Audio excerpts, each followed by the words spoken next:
امام جعفر صادق نے سینکڑوں سال قبل جانوروں کے بارے میں ایک حیران کر دینے والی بات بتائی۔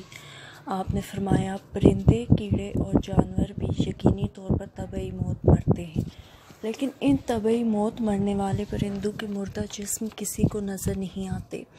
آخر یہ لاشیں کہاں جاتی ہیں؟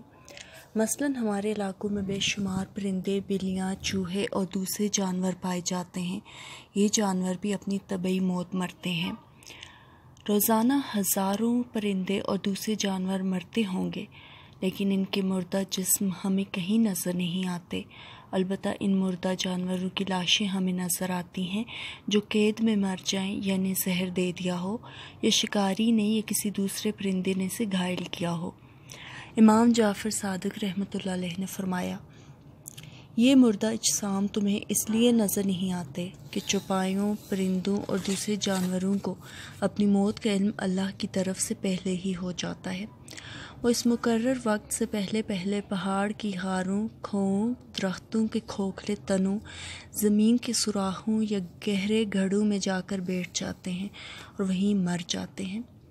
یہ اللہ کا نظام ہے جس کی وجہ سے آج انسان سکون سے سانس لے رہا ہے، ورنہ اگر باقی جانوروں، کیڑوں کو چھوڑ کر صرف پرندوں کو لیا جائے تو ایک اندازے کے مطابق دنیا میں پرندوں کی تعداد 700 ارب ہے۔